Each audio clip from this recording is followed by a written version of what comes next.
Hello, YouTubers, and hello, live streamers. This is going to be yet another live streamed Locked On MLB, where we're going to be talking about the fact that all three American League divisions have a champion crowned. The Yankees are the last one to do it, but there is one that stormed their way to a division title in kind of a shocking manner. Dare people in Cleveland be optimistic? Well, I am going to ask Jeff Ellis of Locked On Guardians to join us and talk a little bit about the remarkable September that the Guardians had and will that extend to October. This is Locked On MLB.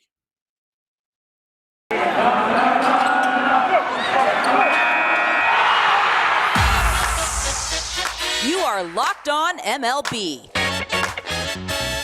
your daily MLB podcast. Part of the Locked On Podcast Network, your team every day.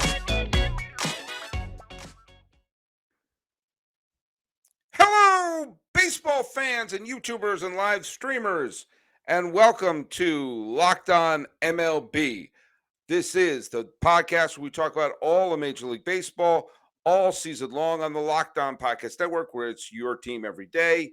I am your host, Emmy-nominated television producer, comedian, writer, teacher, filmmaker, all of the above, and podcaster for the last decade. My name is Paul Francis Sullivan. If you're watching me on the YouTube, hey, there's my lower third. Feel free to call me Sully.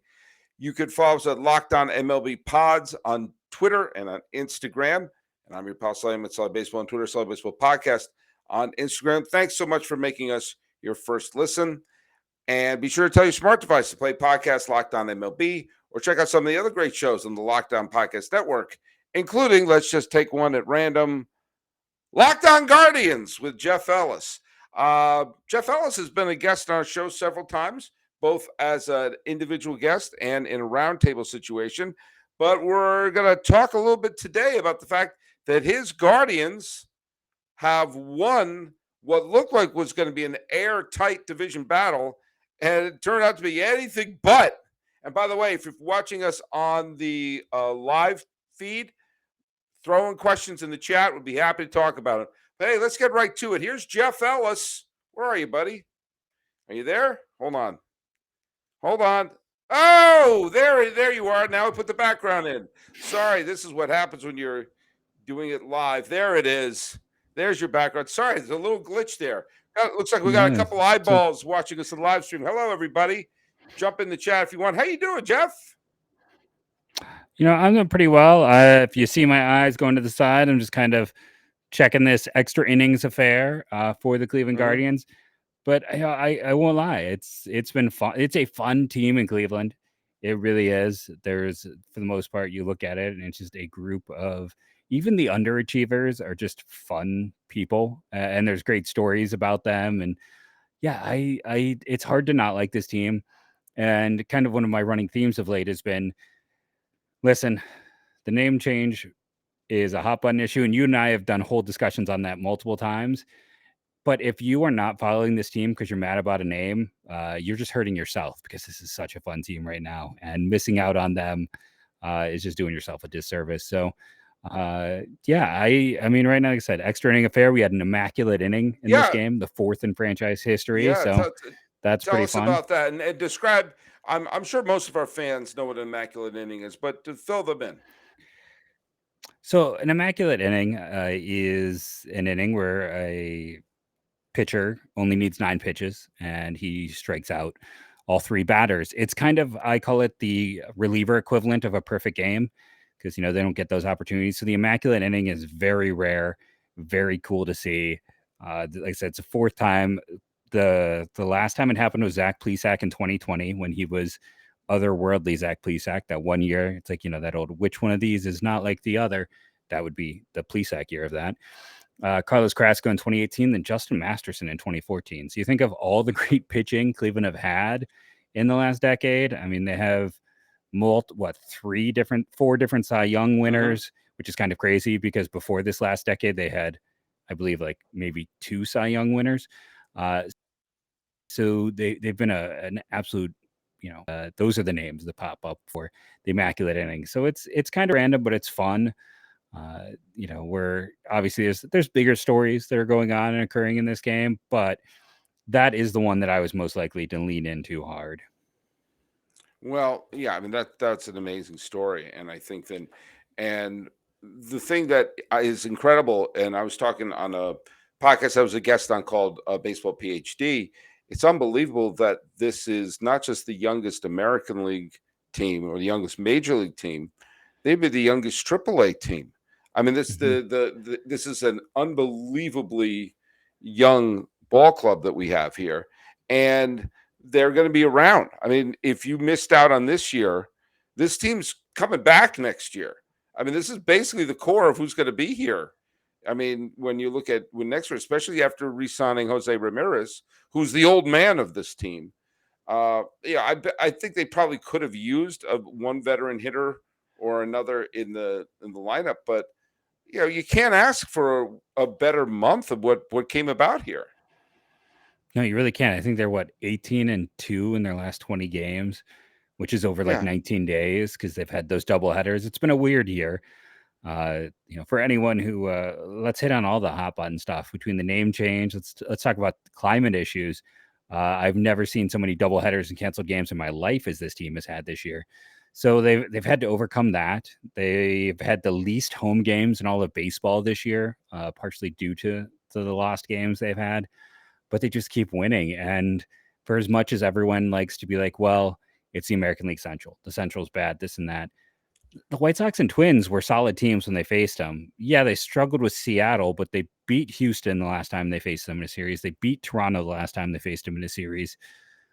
You can go through. They swept the Padres last time they faced them in a series. It's not like it's all cupcakes. Yes, they have cupcakes and they're taking advantage of cupcakes. But they're also just a really good team. Well, the Astros play in the West where there's only one other major league team in that division. I mean, like the Angels, after the first 2 months, the Angels have stunk. The Rangers stink. The A's stink. There's only one real team in that division that's any good. That's Seattle. I mean, look at the thing that's really amazing about Cleveland. I talked about this ad nauseum, but they went into it. It was Minnesota tied them the day before Labor Day, and Chicago was right on their heels. And it looked like we were about to have a 3-team, totally pick 'em, flip a coin, pennant race down the stretch, which is amazing. But what Cleveland just did is they absolutely pummeled Minnesota. Minnesota's going to finish the season sub 500. And what, the Twins only won 1 out of 9 games, and the White Sox didn't fare much better. And when you go for the fact that there was a dead freaking even this month on the 5th of September, and in 22 days they've added 10 games to the lead on Chicago and 12 games to the lead to Minnesota. That's unheard of. They just on a very basic level, they took care of business, right? Like they just going through those games. They had more problems in the last month with the Tigers than they had with the Twins or the White Sox. Yeah. And again, the Tigers just swept the White Sox, so maybe they're just kryptonite, the teams near the top. But it's something to watch, and it's going to be interesting. They're facing the Rays now. The Rays just blew this thing up here in the 11th inning, so probably going to lose this one to the Rays. But that could potentially be their first round matchup. So this could be a preview of coming attractions in general when you're just talking about this team and what's on the horizon. If they split, they have after this, I believe they have 8 games after this one. And if they split them, they'll win 90 games. And, a 90-win team, I think, look at this just could be me, but I think that there's something about having your team winning 90 games that feels like you're more than just a team that's the beneficiary of a easy schedule or an easy division. If you win 90 games, you've had to beat other teams outside of your division. And Yeah, the way that they've been playing, I mean, look at it's. I think it's going to be the type of team that is going to, have that little extra boost and give Cleveland fans a lot of pleasure in the weeks and months, maybe in years to come. And if you're looking for pleasure, I recommend Blue Chew. The nights are getting longer, but guess what? Teams are out there trying to please their fans, and you might be trying to please the one you love. And this episode is brought to you by Blue Chew. Look at confidence can take you only so far in life, especially that's true in the bedroom. When it's time to step up to the plate, that's where Blue Chew comes in. You can take them anytime, day or night, so you can plan ahead. Jeff, write this down. You can be ready whenever an opportunity arises. The process is simple. Blue Chew is a unique online service that delivers the same active ingredients as Viagra and Cialis, but in chewable tablets and a fraction of the cost. Hey, sign up at BlueChew.com, consult with one of the licensed medical providers. I talked to Mike, and once you're approved, you'll receive your prescription within days. I got mine in 2 days. The best part, it's all done online. No visits to the doctor's office. No walk into the lobby and say, "Oh, you're looking for a refill, Mr. Sullivan." No, please leave me alone. No awkward conversations. "Hey, Jeff, you're here too?" And no waiting in line at the pharmacy. Blue Chew's tablets are made in the USA. I like these pills to be domestic and prepared and shipped to your door in a discreet package. It doesn't say Blue Chew in bright letters. No, nor does it say Built Bar. So if you could benefit from extra confidence when it's time to perform, chew it, then do it. We've got a special deal for all Locked On MLB listeners. And I'll talk to Mike, see if we can get it for Locked On Guardians listeners too. Try Blue Chew for free when you use promo code Locked On at checkout and just pay $5 shipping. That's BlueChew.com, promo code Locked On. Receive your first month for free. Visit BlueChew.com for more details and important safety information. And we thank Blue Chew for sponsoring the podcast. Our first sponsor ever, I believe, right? Yeah, that's right. Hey, look who's here. We got David Samuel Blaine, who's become one of my favorite listeners. How you doing, David, buddy? How you doing? Are you happy about the Yankees clinching the division? It was not, all that talk about, the great collapse. They had this, the great collapse. They had that. They've clinched the division with a week to spare. They have an 8.5 game lead. What a tremendous collapse they had. So they're not going to win 110 games. So they'll win 98. So it's crazy. David Samuel Blaine said, let's see. What do you say here? Let's read what he said. Poorest Don Mattingly of the Marlins is out in 2023. Yeah, well, he was there for 7 years. Sorry there, buddy. He was there for 7 years, David. So I can't feel that badly for Don Mattingly. But they got him in the playoffs in the season where they went to was the COVID year. So and they lost their first ever playoff series. Remember, they won the series in the wild card round, but then they lost to I believe it was Atlanta in the division series. And that was the first time in history the Marlins ever lost a playoff series because they ran the table in 97. Sorry, Jeff. And they ran the table in 2003. Sorry, Stacey Gotsulias. And so the Marlins finally lost a playoff series. But, Don Mattingly, I bet he's going to find work elsewhere. But Kim Eng was the new GM there, and this was not her pick. So you get the sense that she's want to have her person in there. I'm always a big fan of bringing in, get your drinks out, folks, because everyone does a shot every time I suggest to hire one of Bruce Bochy's lieutenants. But Roberto Kelly should be a major league manager. Hensley Mueller should be a major league manager. Give him a shot. But we're not talking about, and also, hey, you were talking about, hey, David, talk about the Yankees there. They clinched the division. Congratulations to them. But Judge, who it looked like he was going to homer at will, faced the Red Sox and couldn't get a home run against them. And he has yet to hit a home run in the Rogers Center. He walked 4 times today. I know some people are mad at them, but I'm going to say something that may offend some people. The Blue Jays are trying to win. The Blue Jays are still in a pennant race. They're not here to serve up home runs to freaking Aaron Judge. They're trying to get to October. So if they want to walk him or pitch around him, that's I hate to say this, you may not want to hear this, Yankee fans, but that'd be the smart thing for them to do, to let someone else defeat them.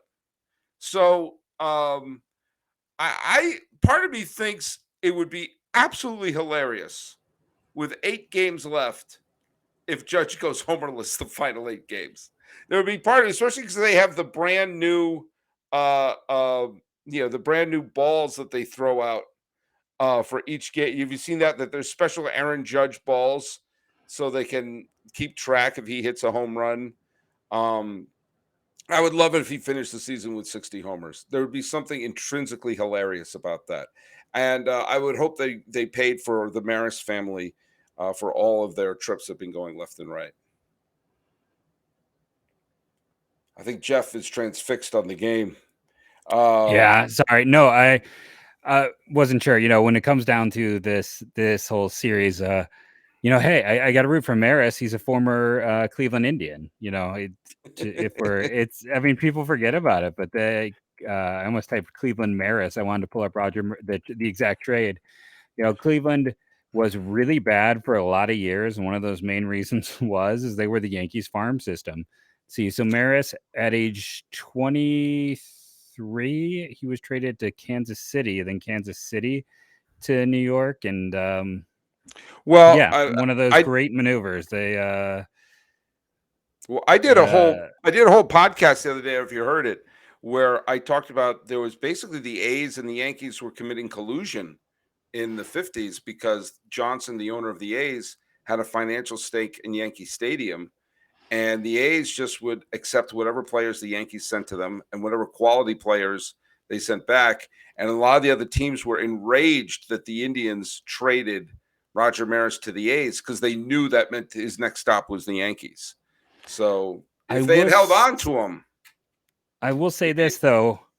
Part of me is like, in terms of all of their awful trades, like Cleveland got Vic Power, who would be an all-star the next 2 years, and like had some pretty strong performances. And just from a personal narrative, Woody Held is a top 5 second baseman in franchise history. Had unusual power, definitely for that position. I think he might have been first. No, he was second baseman then, and it was my dad's favorite player growing up. So I have a hard time hating on the Maris deal, just more from the personal perspective than anything else. Look at the deal when Kansas City dealt them to New York. They just took back like Hank Bauer and Don Larson, all these guys who were great before, but were breaking down, and they sent them back like Roger Maris. And I think Ralph Terry was in that trade, who became a World Series MVP. See, they got Kent Headley and Joe DiMasterati. Kent Headley had a negative WAR. Masterati had a negative WAR. Don Larson and Hank Bauer were the names I recognize from the because they were great players in championship years, but were broken down by then. Yeah, so there's here, take our broken down veterans and give me your good players. And that's what they did. Yep. And it was well, okay. I went on a whole big rant on that before. So by the way, David Samuel Blaine, my buddy. What else was the second question you asked? I'm gonna put it up here. Who's the next top New York Mets player? I assume you mean on the current squad. Pete Alonso is had tons of tremendous hits this year. Lindor has been everything they could ask for. Although I will say the Guardians certainly got some good players back in exchange from, and Lindor, McNeil, Alonso for your regular players, and obviously Scherzer and DeGrom. That's no small thing that's going on there, though. The fact that that division's on the verge of, I think it is tied right now, and you have a 100-win wild card team, right? Well, you had one of those last year too, but you had the one game playoff with Los Angeles, But the but the fact of the matter is that um, with them tied and like what 7 or 8 games left to play, both teams are making the playoffs. Obviously, both teams are going to wind up with 100 wins. I mean, the Mets aren't choking; they've won 7 of their last 10 games. It's just that the Braves don't lose either. But if the Mets have to play a wild card series, that means they're going to burn out DeGrom and Scherzer in that first round, and probably wouldn't have either one of them available until Game 3 of the division series. So that's dangerous. That's a dangerous situation for them. David also said the Dodgers better not underestimate San Diego. I think they can. No offense, Javi Reyes. They're 21 games They ahead just of San Diego. seem to always underperform. Yeah. Like, it's just that thing with that team. It just feels like they always underperform. If the Dodgers win today, this is game 154 for Los Angeles. And right now, what's the score? Right now, LA's losing to San Diego. Oh no, maybe David's onto something. If the Dodgers pull this win off, they'll have the highest win total in franchise history for a single season in 150 with 154 games. With still 8 games left to play. I mean, this is going to be the best regular season team the Dodgers have ever had in terms of win-loss records. I think they're going to be okay. Hey, let's get back to the Guardians for a second. Game is officially over. Cleveland did get 1 in the 11th. It was not enough. They dropped the game 6-5 today. Trevor Stephan, greatest Rule 5 selection in Guardians history, by the way, picks up the loss. It's him and Tom Waddell, a reliever from Scotland, of all places, are the only 2 guys with greater than 2 career WAR that the Guardians have ever selected in the Rule 5, which says a lot because it's the same franchise that has lost Kelly Gruber, Anthony Santander, Hector Rondon, and I can keep going. Somewhere I have a list I went through. So just some fun facts. But yeah, Cleveland drops a winnable game. The other fun fact for this game, it's the first time Cleveland has faced Corey Kluber, I believe, since he left. So it was Corey Kluber versus Shane Bieber, and your Darth Vader versus Obi-Wan matchup for this one. You can pick who's Darth Vader or Obi-Wan. Neither were very they weren't ineffective, but neither were living quite up to the standards of expectations of this year. All right, so let's just take a look at this at this point, Seattle, Tampa, and Toronto are basically going to be in a scrum where you're probably going to find out who Cleveland's going to face on the final weekend of the season. I think it's a fool's errand to try and sort of say who you'd rather face.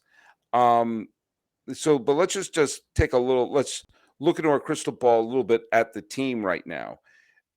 In that wild card series, you have to give Bieber a start, right? He has to start game 1.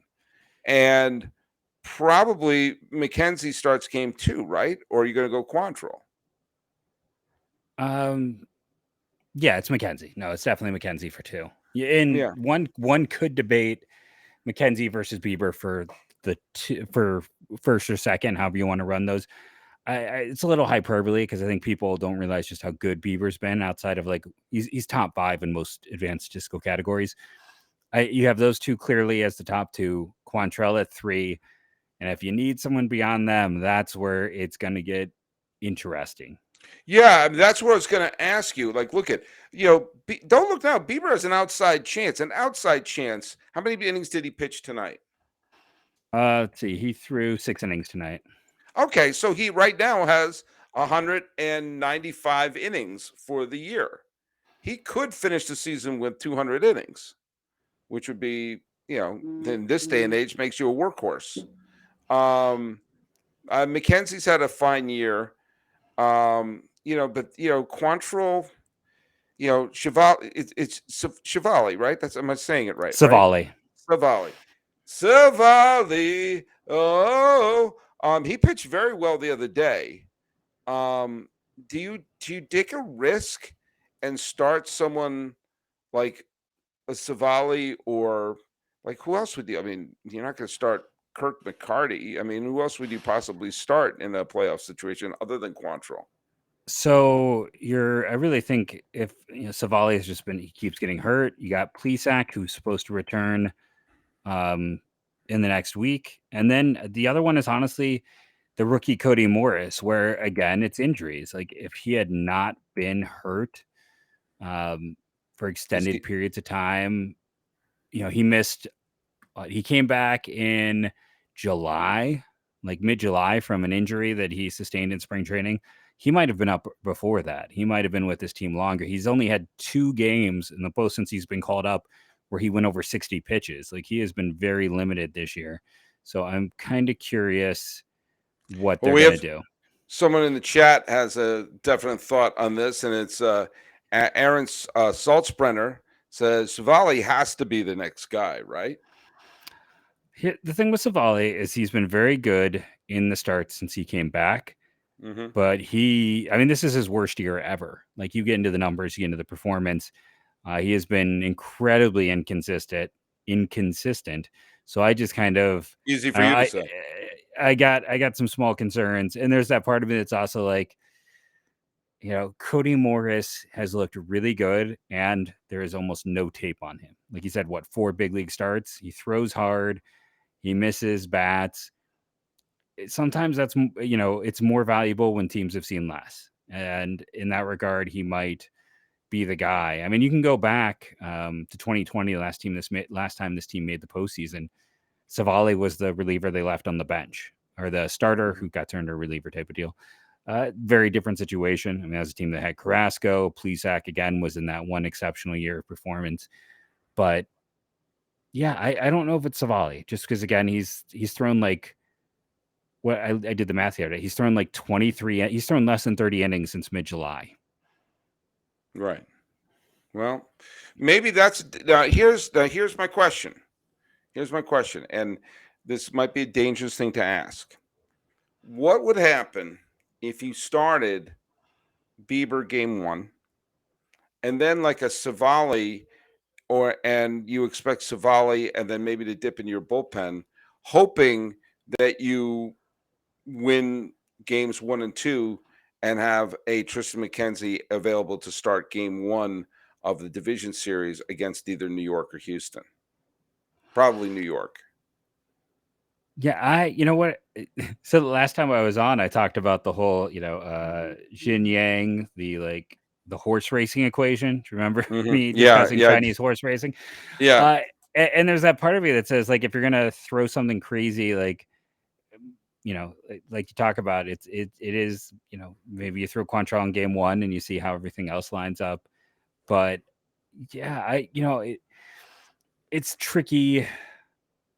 And at the end of the day, Terry Francona, who has his ups and downs, I'm not 100% of a Kool-Aid drinker just because of some of I would like to see a little bit more lean into the advanced thought instead of it just, his big focus is, do they hit lefty? Do they hit righty in lineup construction? And that drives me a little batty. But in the postseason is when he shines. Like he comes out and does original things. So I wouldn't be shocked by any decision he kind of makes. And I could see him going with what you talked about there. I could see him like doing a bullpen by committee because the bullpen has just been so ridiculously good. Like if he goes out and were to do something like, Sam Henches, who was a starter, he got moved to the pen this year, who has had the best ERA of any reliever in baseball in the second half. You throw out the lefty, have him go 2 innings. The whole lineup has now been set up to face a lefty, and then you bring in someone like Savali to pitch the next 4 when it is a now right-handed heavy lineup. So they're going to set up a lineup to hit the left-handers. Then you put in the righty quickly, and I could see something like that happening as well.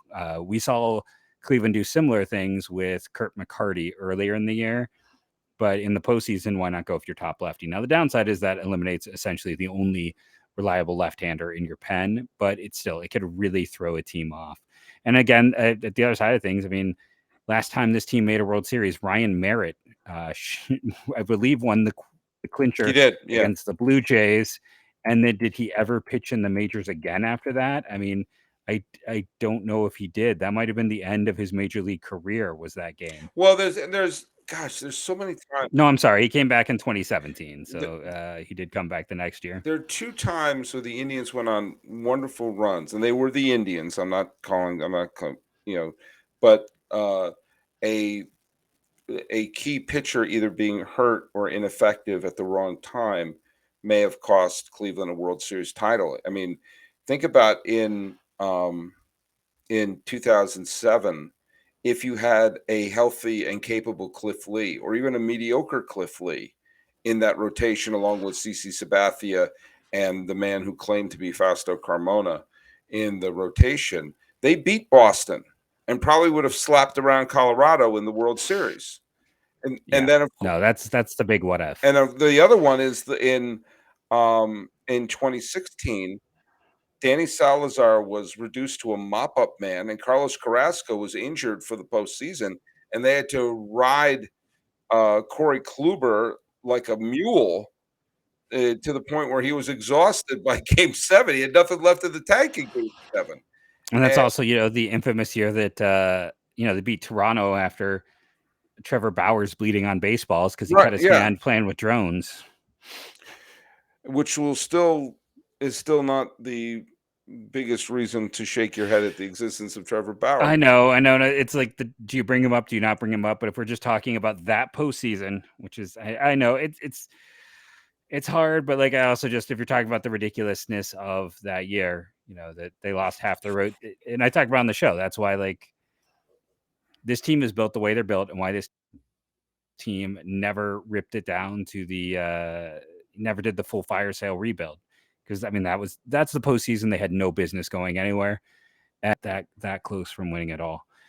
I've still got my Game 2 ticket and my program. If there's any Cubs fans who want to make me a really good offer on a World Series ticket stub and program from the first World Series game the Cubs had won in how many years? So I'll just put that out there. If Jason Kipnis's foul ball doesn't hook foul in the bottom of the ninth, we're having a very different conversation about Cleveland's legacy. But anyway, I mean, I was like the only non Clevelander rooting against the Cubs in that World Series. I was rooting for Cleveland to win the World Series that year over the Cubs.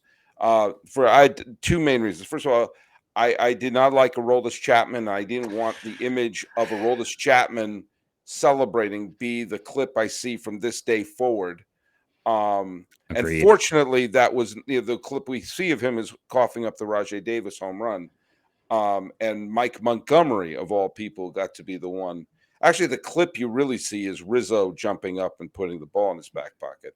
But and the other is I'm such a Francona fan. I love as a native New Englander. I'm a huge Francona fan, and I knew that if he won with the Red Sox and in Cleveland, that makes him the king of destroying curses. So, and it became so close. And said it was Epstein, right? Yeah. It's the other guy from that run who became the king of curse destruction. Well, maybe this is a curse destruction because I'm not trying to get ahead of ourselves because, we don't know what these wild card rounds are going to be like. I mean, whatever happens, Game 2 is an elimination game for somebody. And so that's probably one reason not to be playing games with rotation stuff like that. When if you lose Game 1, your back is to the wall. You lose any game, your back is to the wall the next day. But if Cleveland can somehow get past Tampa, Seattle, or Toronto, whichever one it is, and they'll have home field, they would face New York. And I think they're the exact worst team for New York to face. That they've got good pitching up and down, and that their offense is like a swarm of bees that would drive the team crazy. Yeah, or midges, as it were. Oh, right. Oh, how did I drop that reference? Oh my God. To go, future guardian great Joba Chamberlain. Oh God. But no, that's like it's been weird seeing this narrative shift, and I get it. Like White Sox and Twins fans have to be incredibly frustrated, but all of a sudden I've seen a lot of like my Twitter. Maybe it's just I follow the wrong people retweeting stuff, but a lot of people being angry about Cleveland advancing or this whole like narrative that like. So yeah, the Guardians Twitter account is making a big deal that no one believed them, and it's like why? And I've seen multiple like impartial people, say negative things about it. I'm like it isn't just like people not believing in you and you being successful, like 70 to 80% of the Hoosiers movie, like that, I was one of my first sports movies, wasn't that Major League and Yeah, not like that is sports. this Bad And News Bears. It's yeah, that's every it's under. everything. And It's all of a sudden, Rocky. yeah. And people are getting mad about them doing that, or if you're a Twins fan, or like the Twins have been hurt all year, so I understand frustration. If you're the White Sox, Tony La Russa, we got to check and make sure it wasn't betting on games, just with the way he sabotaged the season for them. Like, I understand their frustration, but like some of the negativity I've seen with Cleveland, I'm like, I don't get, this is a fun, scrappy team.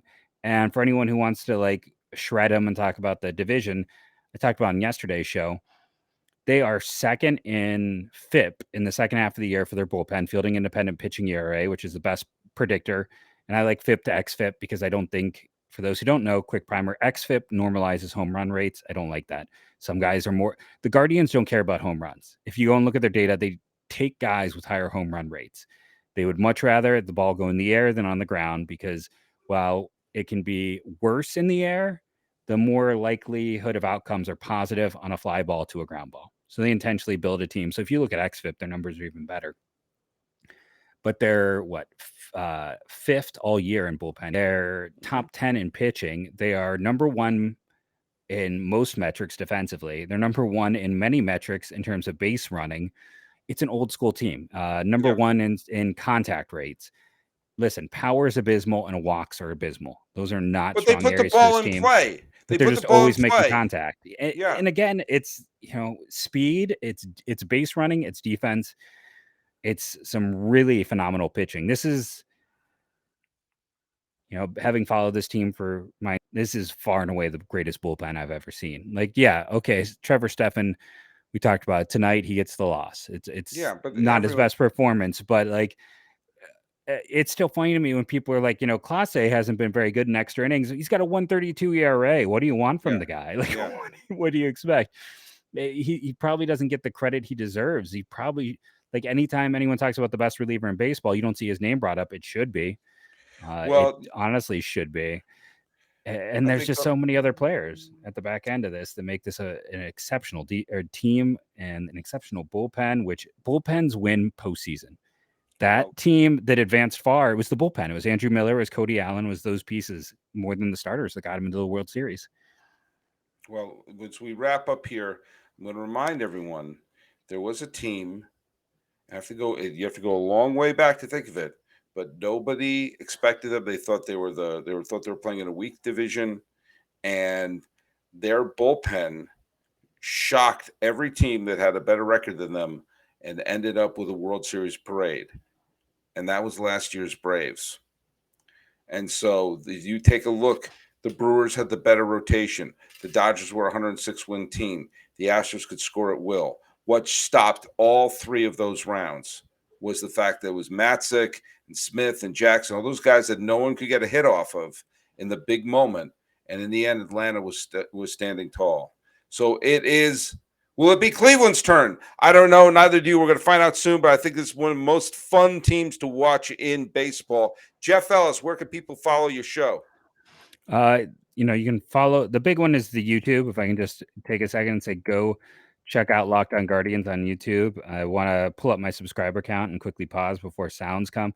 I'm sitting here at 682 subscribers. As anyone who listens to any of these shows knows, the big push is for 1,000.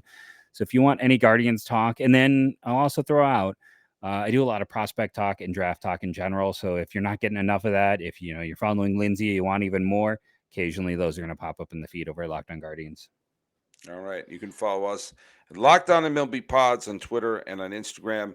I'm your pal Sully, but Sully Baseball on Twitter, Sully Baseball Podcast on Instagram. Talking about the Guardians and seeing if this will be the one year where everything clicks together with baseball's youngest team. This has been Locked On MLB. I am your host, Paul Francis Sullivan. Please call me Sully.